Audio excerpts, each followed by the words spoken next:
Bien, bonjour à tous. Merci beaucoup pour votre présence pour ce 23e point d'actualité du ministère des Armées, en un jour qui est un jour particulier pour le ministère, puisque nous avons un nouveau chef d'état-major des armées, le général Burkhardt, et un nouveau chef d'état-major de l'armée de terre, le général Schill, qui prennent leurs fonctions aujourd'hui même.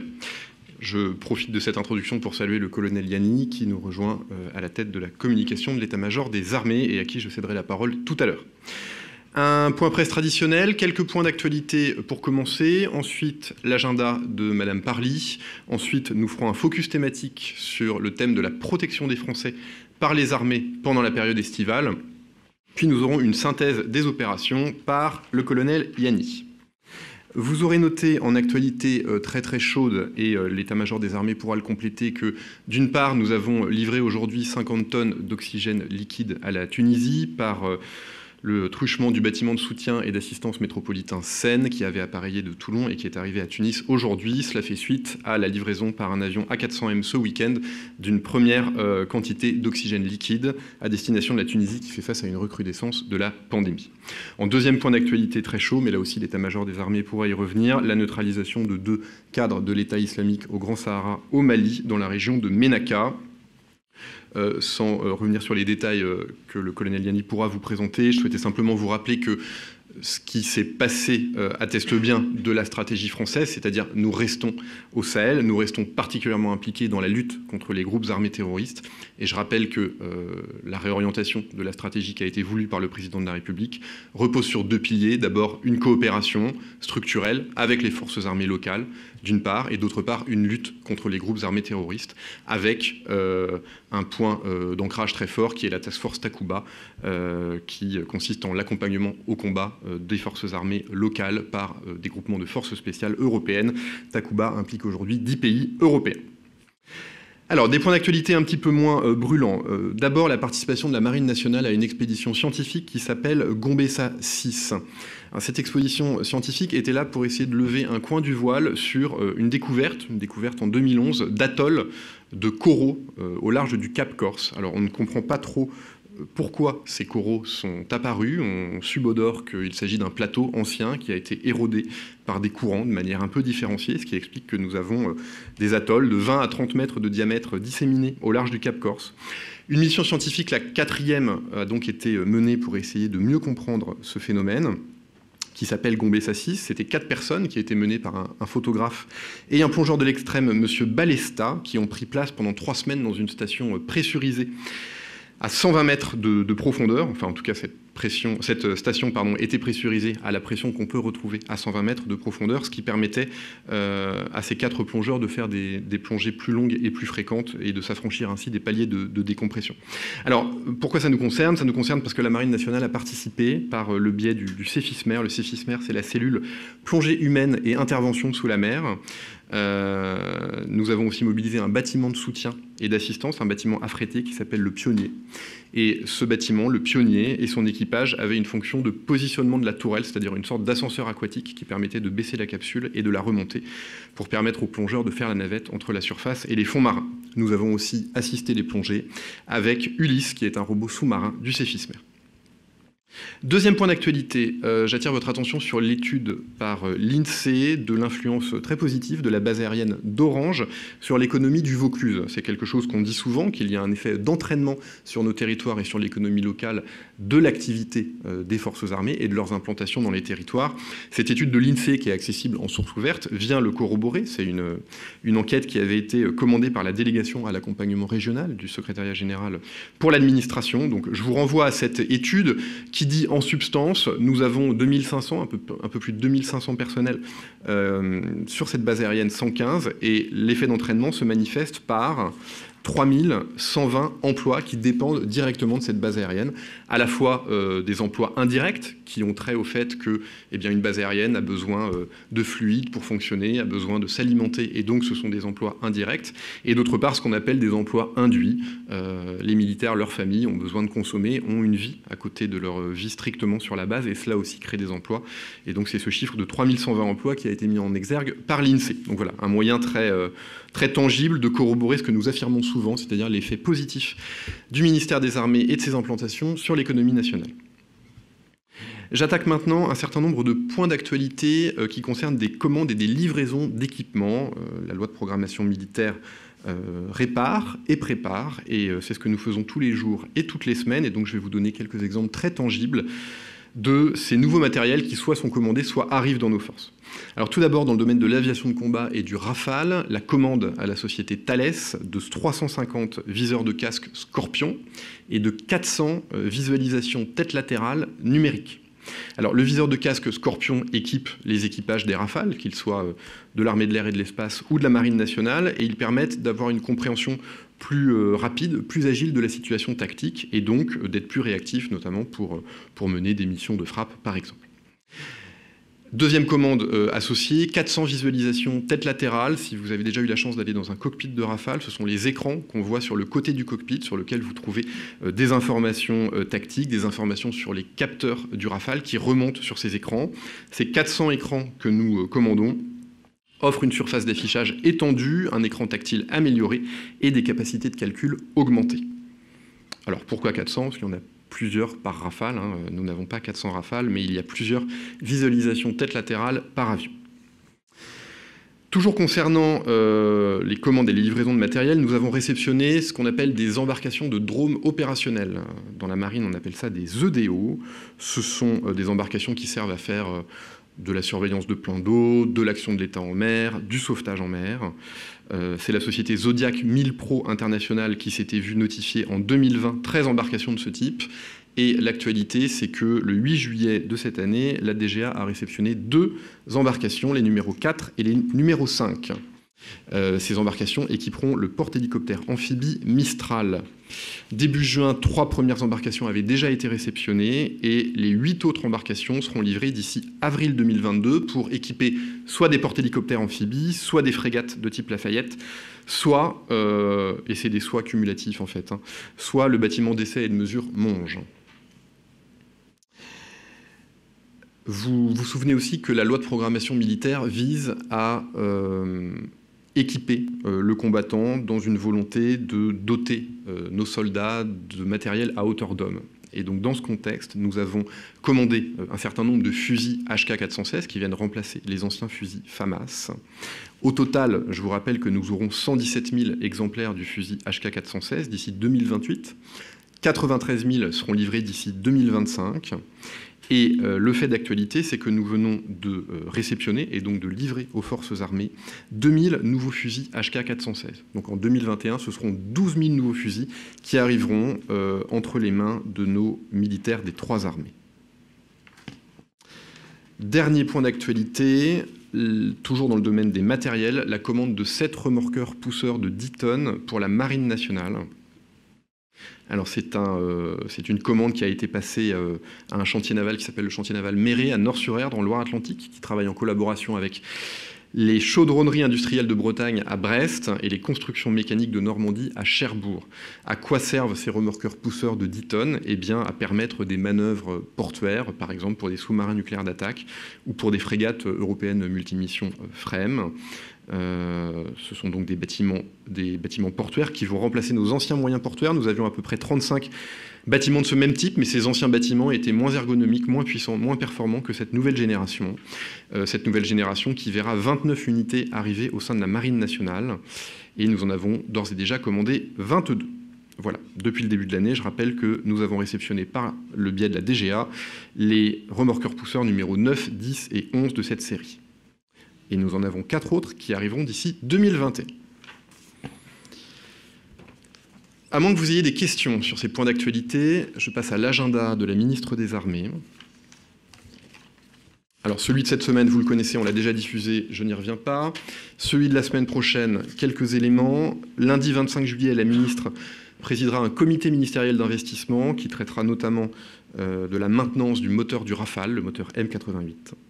L'après-midi, il y aura ce qu'on appelle un 2+2 dans notre vocable diplomatico-militaire, c'est-à-dire un entretien avec les 2 ministres des Armées et les 2 ministres des Affaires étrangères français et britanniques, donc M. Le Drian et Mme Parly du côté français, M. Wallace, ministre de la Défense du Royaume-Uni, et M. Raab, ministre des Affaires étrangères du Commonwealth et du Développement international du Royaume-Uni.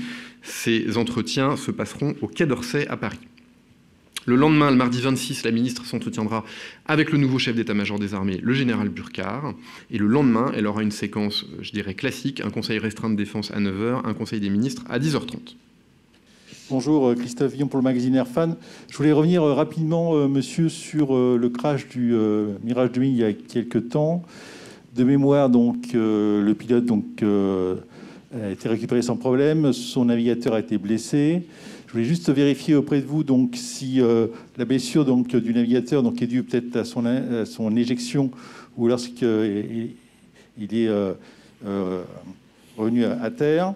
Et d'autre part, savoir un petit peu, parce que je n'ai plus ça en mémoire, quelles sont les procédures pour pouvoir récupérer nos chers pilotes. Merci à vous. Ce que je vous propose, c'est que le colonel Gagny y réponde, soit maintenant, Pascal, soit tout à l'heure. J'y répondrai tout à l'heure. Ok, merci, on fera un package groupé merci. Opération à la fin. Merci. Éventuellement en audio, des questions ? Très bien. Nous attaquons le focus thématique de ce jour qui traite de la sécurité des Français pendant la période estivale et de ce que nous, ministère des Armées, faisons pour cette sécurité des Français. Je ferai un court propos liminaire avant de passer la parole au colonel Rémy, qui dirige la conduite des opérations sur le territoire national au CPCO. Bonjour, mon colonel. Bonjour, monsieur le porte-parole. Je suis absolument confus de mon retard. Vous n'en avez pas, nous commençons tout juste. Alors, cette semaine, nous parlons donc de la mobilisation des militaires sur le territoire national. Cette mobilisation, elle a le même objectif que ce que nous pouvons faire sur les théâtres d'opérations extérieures, c'est-à-dire protéger nos compatriotes de nombreuses menaces. Ce caractère stratégique de la fonction de protection, il a toujours été réaffirmé dans tous les documents stratégiques de haut niveau du ministère des Armées, le livre blanc de 2013, mais des documents plus récents aussi. Et la priorité, c'est bien protéger le territoire national et les ressortissants français et garantir la continuité des fonctions essentielles de la nation. Cette fonction stratégique, nous l'exerçons dans les différents milieux, maritimes, aériens et terrestres. Ce qu'il importe de comprendre d'emblée, et le colonel Rémy rentrera dans ces détails, c'est qu'il faut distinguer d'une part ce qui peut se passer dans le domaine maritime ou aérien, où là les armées sont primo-intervenantes, c'est-à-dire que nous intervenons en premier, nous sommes la principale force d'action de l'État dans ces domaines, d'une part, et d'autre part, le domaine terrestre dans lequel nous concourons, mais nous ne sommes pas primo-intervenants. Donc, dans le domaine aérien, nous avons ce que vous connaissez sans doute et que nous appelons la posture permanente de sûreté aérienne, qui permet de protéger de manière constante le territoire, ses approches aériennes. C'est le commandant de la défense aérienne et des opérations aériennes, qui est l'officier général de l'armée de l'air et de l'espace, qui est particulièrement chargé de ces questions. Il assume le rôle de haute autorité de défense aérienne et il agit sous l'autorité du Premier ministre pour tout ce qui ressort de la sûreté aérienne. Le cas de figure classique qu'on a tous en tête, c'est celui d'un aéronef qui ne répond pas ou qui a un comportement anormal et pour lequel la haute autorité de défense aérienne, sous l'autorité du Premier ministre, demandera le décollage soit d'un avion d'interception, soit d'un hélicoptère pour lever le doute sur les intentions de l'équipage et comprendre les intentions de cet aéronef pour lequel un comportement anormal est détecté. Alors, quelques chiffres, enfin un principal, nous devons être en mesure, et nous le faisons, de détecter, d'identifier, de classifier les 12 000 aéronefs qui, chaque jour, survolent le territoire national. Et donc, nous avons des aviateurs sur le terrain qui sont entraînés et mobilisés H24 pour pouvoir décoller de manière très rapide et intercepter l'aéronef dont j'ai pris l'exemple tout à l'heure. Voilà pour le domaine aérien. Pour le domaine maritime, nous avons sur chaque façade maritime une personnalité dont vous connaissez bien le nom, qui est le préfet maritime, qui est le délégué du gouvernement pour un territoire maritime précis et qui exerce des missions de police générale, là aussi sous l'autorité du Premier ministre. Il a un pouvoir de police administrative pour tout ce qui ressort de l'action de l'État en mer et par exemple de la défense des droits et des intérêts de la France dans ses eaux territoriales et dans sa zone économique exclusive. Donc nous avons 1300 marins qui participent quotidiennement à cette posture permanente de sauvegarde maritime. Les missions, elles sont celles de l'action de l'État en mer, j'en cite quelques-unes, mais il y en a plus. La sauvegarde des personnes, la sécurité maritime, la sauvegarde des biens, la gestion des aires maritimes protégées, ou encore la lutte contre les activités maritimes illicites.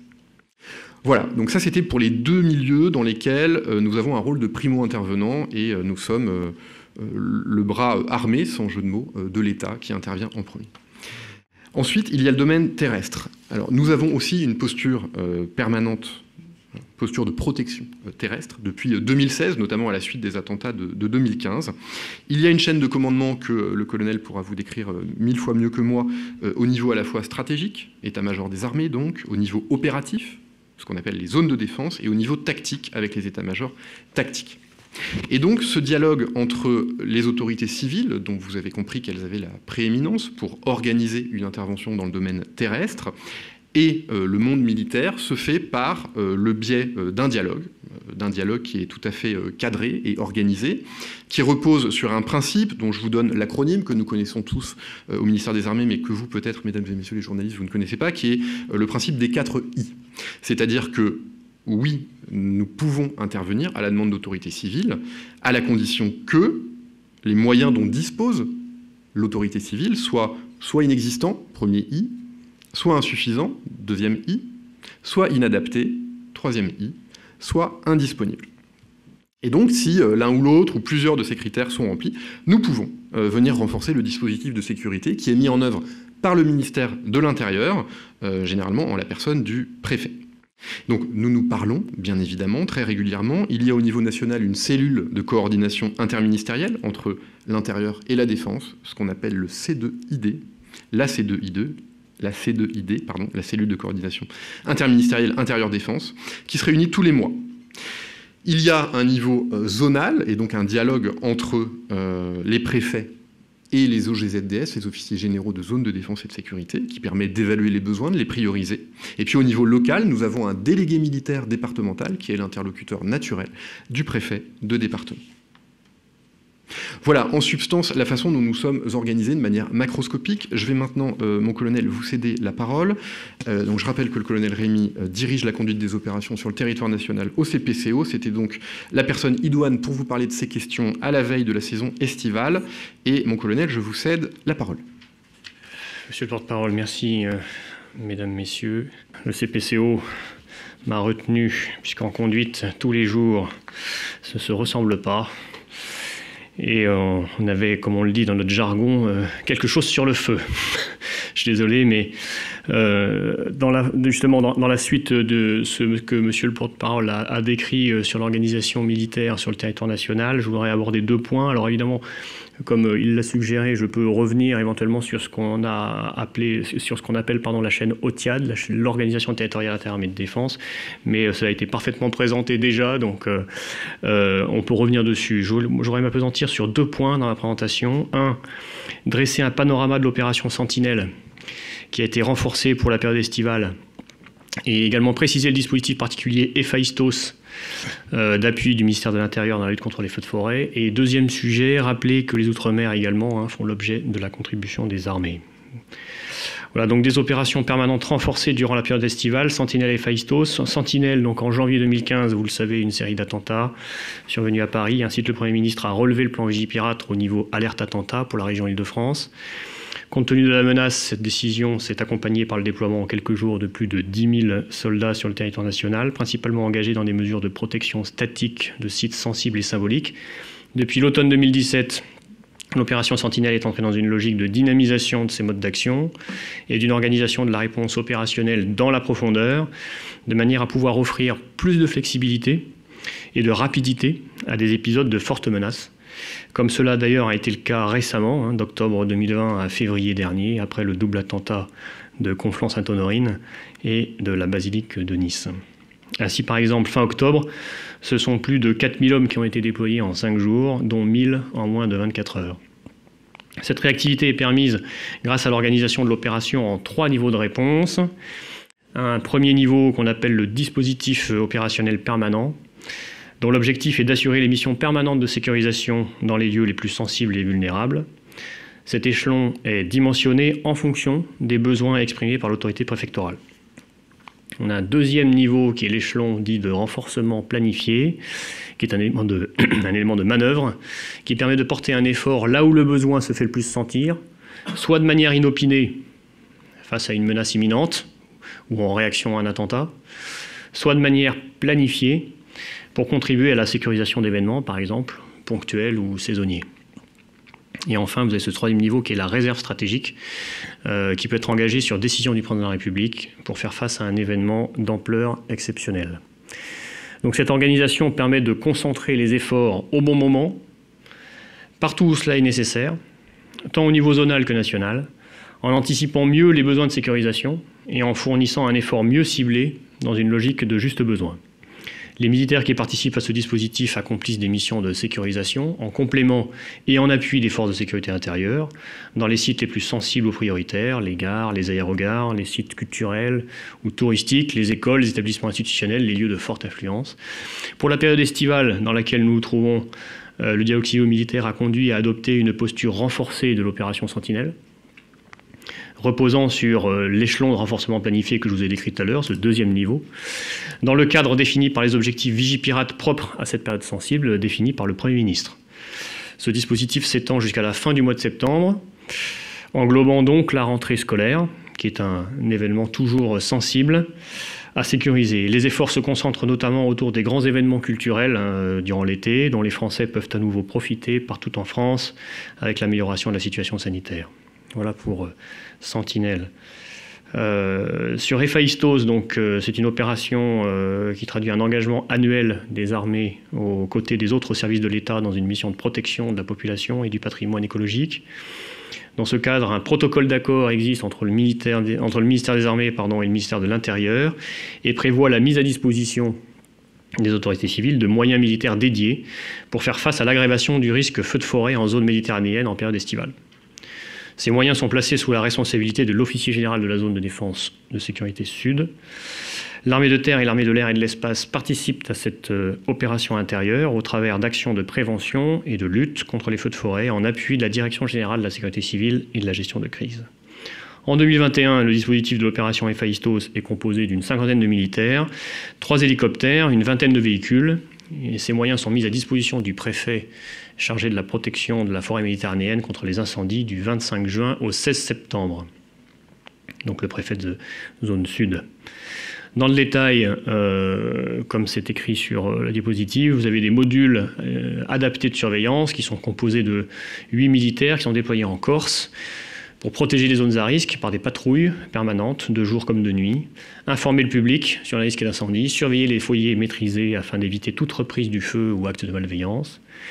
Et ensuite, vous avez une série de moyens spécialisés, notamment d'abord un groupe du génie intégré qui ont composé de moyens lourds de terrassement, de type bulldozer, qui lui permettent de créer des coupe-feux, d'ouvrir des pistes forestières aux colonnes de sapeurs-pompiers pour approcher au plus près des incendies en zone isolée. Ils sont positionnés en 2 demi-groupes, l'un dans l'Aude à Lézignan, l'autre dans le Var, alternativement avec Nîmes, donc entre Nîmes et Brignoles en alternance. Un détachement d'hélicoptères des armées, 3 hélicoptères très exactement, en alerte depuis le site de Brignoles. Un hélicoptère Gazelle qui assure des missions de reconnaissance et sert de poste de commandement volant au plus près des zones de feu.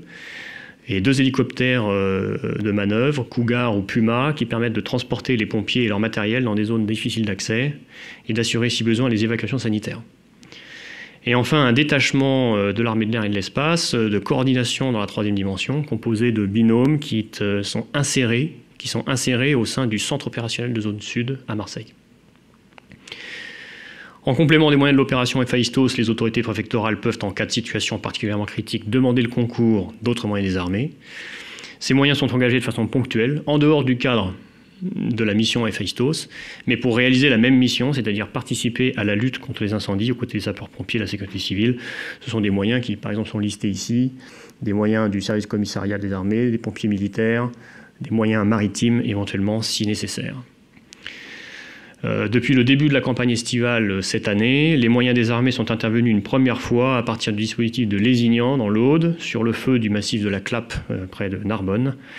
Le bulldozer du génie intégré a notamment participé à la création de pare-feux permettant de contenir le sinistre face à des zones sensibles. Une 3e opération qui est toujours en cours durant l'été, c'est l'opération Résilience, en métropole également. Donc les armées maintiendront durant l'été l'effort engagé depuis la fin du mois de mars dans la vaccination des Français. Ce sont 11 grands centres de vaccination qui fonctionnent quotidiennement depuis cette date et qui ont déjà fait bénéficier de l'accès à la vaccination pour environ 800 000 de nos concitoyens, en plus de la vaccination des ressortissants du ministère des Armées. Cet effort, qui consacre environ 450 personnes quotidiennement dans ces centres, s'inscrit dans la stratégie générale d'une offre concentrée dans les grands centres et s'appuie sur 7 hôpitaux d'instruction des armées, les écoles militaires de santé de Lyon-Bron et 3 centres silo-militaires à Olivet, Mérignac et Dijon, spécifiquement conçus avec des partenaires civils pour ces 3-là. Voilà la dernière partie de ma présentation, un focus sur les Outre-mer qui également font l'objet de la contribution des armées durant la période estivale, comme d'ailleurs durant toute l'année. Outre les 2 missions particulières que j'ai déjà détaillées, Sentinelle et Résilience, il faut rappeler que les armées sont fortement mobilisées dans les Outre-mer au sein des forces de souveraineté. Dans ces territoires et espaces maritimes français, les armées conduisent une variété de missions permanentes visant à appuyer les autorités civiles et répondre aux besoins particuliers de ces territoires où l'État doit pouvoir s'exprimer plus qu'ailleurs de manière intégrée. Certains territoires font face à une situation épidémique particulière liée à la Covid-19, comme en Guyane, où, dans le cadre de l'opération Résilience, un module militaire de réanimation vient de réaliser 2 mois et demi de mission en renfort du centre hospitalier de Cayenne. Mais en parallèle de ces déploiements d'exception liés à la pandémie de Covid, l'ensemble des missions permanentes des armées outre-mer se poursuit. En Guyane notamment, malgré les conditions sanitaires, l'opération Harpie de lutte contre l'orpaillage illégal se poursuit. Ce sont quotidiennement plus de 300 hommes déployés en forêt, aux côtés des autres administrations, policiers, gendarmes, agents des parcs naturels, et qui œuvrent pour le respect du territoire national et de son exploitation régulière. Également dans toutes les zones économiques exclusives des territoires d'outre-mer, ce sont quotidiennement les moyens aériens et les moyens maritimes qui assurent une vigilance contre l'exploitation illégale des ressources halieutiques dans le cadre de la police des pêches, ou qui interviennent contre le narcotrafic en mer. Ces différentes missions, qui répondent au même principe d'engagement complémentaire des armées avec les autres moyens de l'État, mobilisent plusieurs centaines de soldats, marins et aviateurs au quotidien, et je pourrais y revenir autant que de besoin si vous le souhaitez. Voilà, mesdames et messieurs, monsieur le porte-parole, ceci conclut mon point de situation et je suis en mesure de répondre à vos questions. Voilà, mon grand ami Mathieu Fauroux, journaliste indépendant. Je ne sais pas si le micro fonctionne. On vous entend parfaitement. Formidable. Concernant la lutte contre l'orpaillage clandestin en Guyane, est-ce que vous voyez une montée en puissance du phénomène? Est-ce que ça, de votre part, nécessité également une montée en puissance, ou est-ce qu'on est sur ce qu'on a pu voir ces dernières années? On est sur une tendance identique, c'est-à-dire qu'en fait le territoire est tellement vaste et tellement important que il est assez aisé pour les orpailleurs de pénétrer sur le territoire. Mais cela dit, il y a une augmentation des actions qui permettent vraiment de libérer totalement certaines zones. C'est-à-dire qu'il y a des zones qui étaient fortement utilisées par les orpailleurs et qui ne le sont plus, car il y a à la fois une action sur les itinéraires logistiques pour apporter du matériel sur ces sites de production et une action de destruction sur les sites eux-mêmes. Donc il y a des sites qui sont clairement abandonnés et sur lesquels il n'y a pas de retour. Je ne vous cache pas que c'est quand même quelque chose d'assez long à mettre en œuvre, tout cela. Voilà, donc il y a une vraie mobilisation, mais qui n'est pas tant derrière sur le volet des moyens, il est aussi sur le volet d'une approche véritablement globale de l'ensemble des trafics sur le territoire. Merci beaucoup. C'est maintenant le colonel Yannick qui va faire le point sur les opérations. Bonjour à ceux qui sont présents et bonjour à ceux qui nous écoutent en audio. Je ne sais pas qui on a en audio en fait. La liste des personnes accréditées avait été diffusée, mais nous avons quelques personnes. Ils interviendront pour les questions. Donc je suis le colonel Yannick, je suis le nouveau porte-parole et conseiller communication du chef d'état-major des armées et je suis très heureux de m'adresser à vous aujourd'hui. Je vais commencer par vous faire un point sur les opérations Barkhane, sur les opérations dans la bande sahélo-saharienne et je reviendrai sur ce qui a été évoqué par Hervé Grandjean concernant l'action à Ménaka hier soir. Donc, premier point pour le Sahel, c'est l'opération Imperium National. En fait, la semaine dernière, il ne vous a pas échappé que nous avons commémoré le 14 juillet. Et habituellement, c'est une période durant laquelle on fait face à des actions symboliques de la part des groupes armés terroristes qui cherchent à marquer les esprits et à attaquer soit la force Barkhane, soit les forces partenaires. Et donc, la force Barkhane a mis en place un dispositif un peu renforcé de surveillance aéroterrestre avec une grosse composante aérienne et une composante terrestre. Pour ce qui concerne la composante aérienne, on avait des chasseurs, des drones, des avions légers de reconnaissance, des hélicoptères de reconnaissance et d'attaque du groupement tactique des airs d'aérocombat, qui en fait ont sillonné le ciel du Mali quasiment non-stop pendant les 3 jours, du 12 au 14 juillet, pour être en mesure d'assurer la défense en profondeur de la force. Simultanément, les unités terrestres se sont attachées à assurer la protection immédiate de leurs emprises, grâce à toutes sortes de nouveaux équipements dont on dispose. Je pense notamment au radar murin, au mini-drone et à différents moyens optroniques. Et on a une composante artillerie composée de mortiers de 120 mm, je pourrais y revenir, qui a été utilisée de jour comme de nuit et qui a permis d'éloigner des groupes armés qui tentaient de se rapprocher de certaines emprises. Tout en poursuivant ces opérations de protection, la force Barkhane a poursuivi ses opérations de neutralisation, toujours grâce à ses capacités de renseignement aériennes et terrestres. Elle a pu localiser et identifier plusieurs sites et cibles adverses. Le jour de la fête nationale, le 14 juillet, les unités de Barkhane n'ont pas chômé puisqu'elles ont neutralisé dans le Liptako par une frappe de drone un groupe armé terroriste et elles ont fixé un autre groupe dans le Gourma. Je pourrais y revenir dans les questions. Et donc sur Ménaka hier soir, en fait ce qui s'est passé hier soir, on avait une convergence de renseignements, une collecte de renseignements qui était en cours depuis plusieurs jours. Hier soir, on a eu un renseignement relatif à la présence de personnes appartenant à de groupes de terroristes appartenant à l'EIGS dans un camp dans la région de Ménaka, au sud de Ménaka. Et donc la force Barkhane a mené sur très très court préavis une opération d'opportunité qui a permis la neutralisation de deux responsables de l'EIGS dont nous tentons de préciser, de confirmer l'identité. Et donc, comme ça a été évoqué dans le propos introductif, qu'est-ce que ça illustre? Au-delà du fait d'avoir porté un nouveau coup à l'EIGS, ça illustre le fait que la force Barkhane continue sa traque des groupes armés terroristes et ne relâche pas, malgré tout ce qu'on a pu entendre, ne relâche pas cet axe majeur de son action. Cette action, elle est complémentaire de ce que vous avez pu, de ce dont on a pu vous parler concernant l'opération Solstice qui a été conduite dans le Liptako malo-nigérien durant les 2 premières semaines de juin, durant laquelle on a 300 soldats français et 600 soldats nigériens qui ont traqué l'EIGS et qui ont saisi beaucoup de ressources et qui ont capturé et neutralisé des responsables de l'EIGS. Et donc, on continue à frapper les GATT, on continue à exercer une pression sur eux pour entraver leur liberté d'action. Et tout ça, en parallèle, on travaille toujours sur la montée en puissance des forces locales, ce qui me permet de vous faire un point sur la préparation opérationnelle et le partenariat de combat au cours des derniers jours. On pourra revenir sur Ménaka dans les questions si vous le souhaitez. Donc pour ce qui concerne la préparation opérationnelle et le partenariat de combat, entre le 12 et le 15 juillet, les différentes unités de Barkhane ont poursuivi les actions de partenariat auprès des forces armées maliennes, puisque l'un des axes stratégiques de notre engagement dans la BSS, c'est bien la montée en puissance et le renforcement des forces locales. Donc ça s'est traduit de manière très concrète à Tessalit par des séances d'instruction pour la lutte contre les IED, le secourisme au combat, des séances d'instruction de combat débarqué sur la base de Tombouctou, tout ça au profit d'unités des forces armées maliennes. Le GTD Tigre dans la région de Gossi a conduit le même type d'action de formation sur des mitrailleuses lourdes, secourisme de combat contre IED, on pourra y revenir.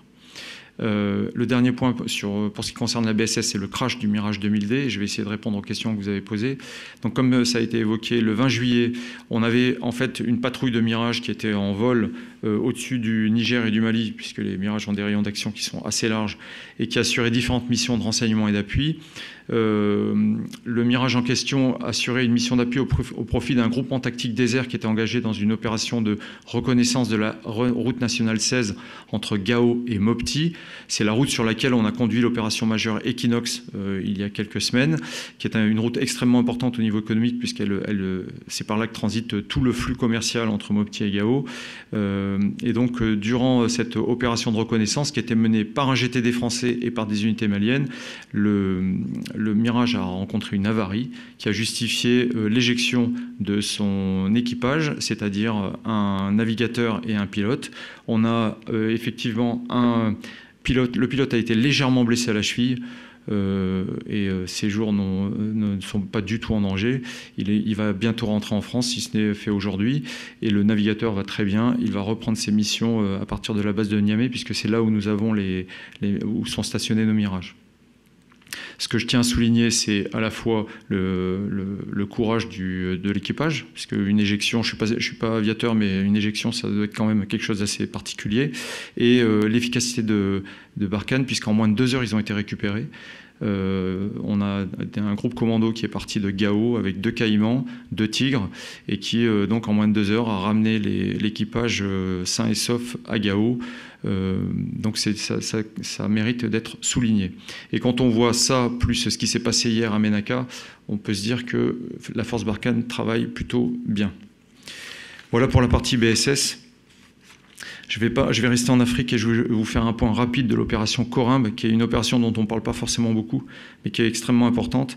On était au mandat 157, donc c'est une opération qui est en cours depuis de nombreuses années, et elle vise plus particulièrement à lutter ou dissuader la piraterie maritime dans le golfe de Guinée. Vous savez que le golfe de Guinée est la première zone mondiale aujourd'hui concernée par la piraterie maritime, et que nous avons 80 000 ressortissants sur les rives du golfe de Guinée. Donc c'est quand même une zone extrêmement importante pour nous.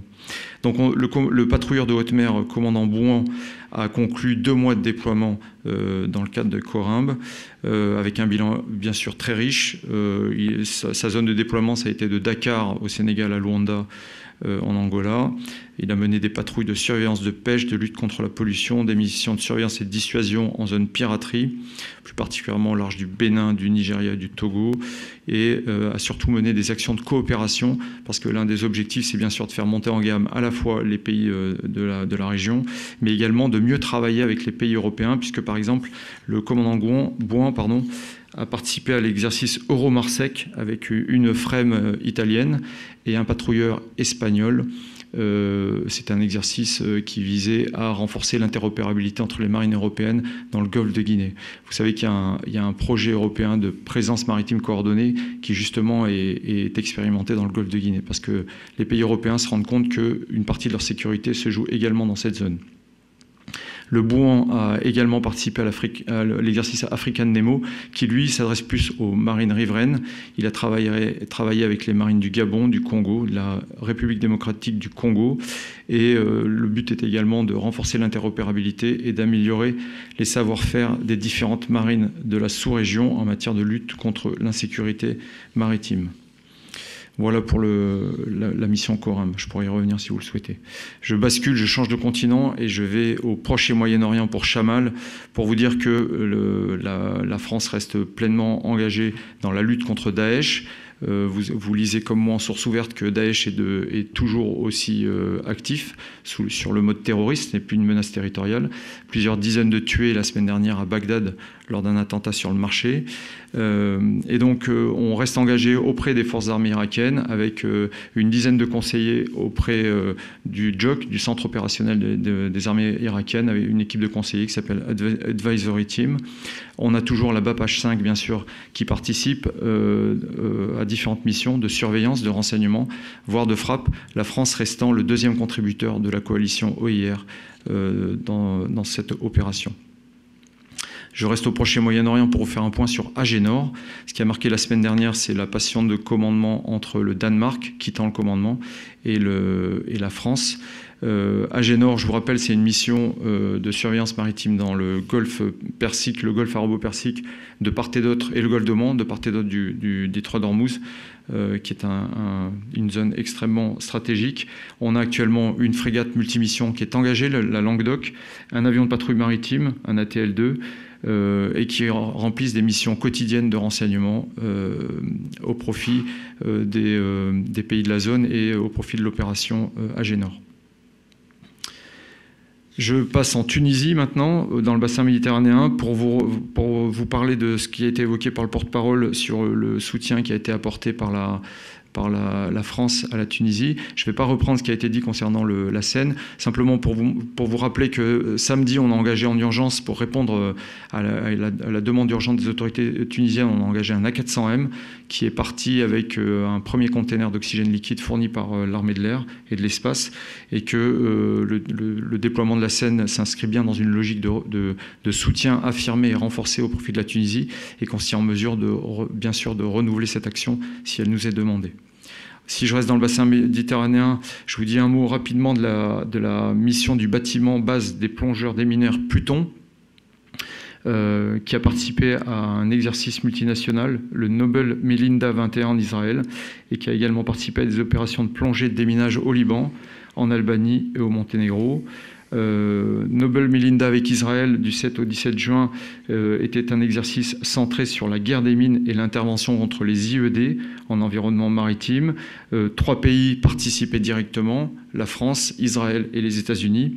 Et fait notable cette année, pour la première fois, plusieurs nations étaient présentes au titre d'observateurs: l'Allemagne, le Canada, le Royaume-Uni. Et donc cet exercice a permis de renforcer l'interopérabilité et le partage d'expériences dans le domaine exigeant qu'est celui du déminage. L'activité du Pluton s'est ensuite concentrée sur la recherche de munitions historiques, c'est-à-dire des déchets qui datent soit de conflits passés, soit de la période soviétique pour certains pays, notamment avec les forces armées libanaises et albanaises.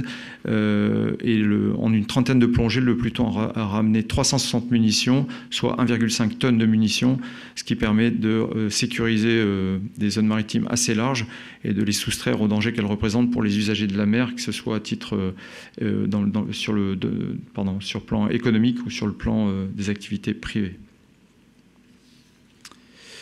Dans le bassin méditerranéen toujours, la France est engagée avec une frégate de défense aérienne, la frégate Forbin, qui est déployée en soutien direct à l'opération Chamal. Donc Chamal, on a une composante aérienne en Jordanie, la BAPH 5, participation de la BA 104 à Abu Dhabi. On a une composante maritime en quasi-permanence dans le golfe de Syrie, dans le canal de Syrie, qui permet à la France de conserver en tout temps son autonomie dans l'appréciation de situation de la zone, en observant en parfaite impartialité les mouvements et les interactions de l'ensemble des forces en présence, et qui sont assez nombreuses, puisqu'on a des forces à la fois occidentales, les Américains, les Britanniques par exemple, ou des forces qui ne sont pas occidentales, comme les Russes ou les Syriens. En fait, ça nous permet d'anticiper une éventuelle dégradation dans cette zone qui revêt un intérêt important, surtout compte tenu de la situation actuelle au Liban. Et la patrouille du Forbin nous permet également d'organiser des entraînements et des interactions avec nos forces prépositionnées et alliées, et surtout de rappeler l'attachement indéfectible de la France à la liberté d'usage des espaces internationaux et à l'application pleine et entière de la Convention de Montego Bay. Je quitte la Méditerranée pour me transporter en Europe du Nord et de l'Est et vous parler de la mission Lynx, surtout dans une période où on parle de plus en plus de combats de haute intensité. Donc on a un sous-groupement d'environ 300 militaires qui est engagé maintenant depuis 3 semaines au sein du Battle Group Estonia, qui est commandé par les Britanniques et qui poursuit ses activités conjointes d'entraînement. On a une équipe d'observation et de coordination des feux qui a pris part à un exercice de tir d'artillerie aux côtés des contrôleurs aériens britanniques et estoniens du 12 au 16 juillet, avec de très bons résultats. On a le SGTIA qui participe également, c'est à noter, à la mise en condition opérationnelle de l'unité estonienne qui va bientôt partir au Mali, puisqu'on a une centaine de soldats estoniens qui sont présents en permanence au sein de Barkhane. Et donc ça permet un échange de savoir-faire, et c'est plutôt intéressant pour tout ce qui est interopérabilité, à la fois en Estonie et bien sûr dans la BSS au Mali, en particulier à Gao. Et le SGTIA a également poursuivi son entraînement interarmes dans ses différentes composantes avec des tirs de chars Leclerc. L'Estonie nous offre des capacités de tir en termes de profondeur qui sont assez intéressantes pour pouvoir s'entraîner. Et la section génie, qui est spécialisée dans tout ce qui est destruction, ouverture d'itinéraire, a pu s'entraîner avec l'emploi de charges spéciales avant de procéder à une phase de restitution tactique. Voilà pour ce point sur les opérations. Je suis en mesure de répondre à vos questions si vous le souhaitez et si vous en avez. Merci beaucoup, mon colonel. C'était le dernier point presse du premier semestre, et donc on vous donne rendez-vous à la fin août pour le 24e point presse du ministère des Armées. Et on reste disponible évidemment pendant tout l'été si vous avez besoin de nous. Merci beaucoup, à bientôt.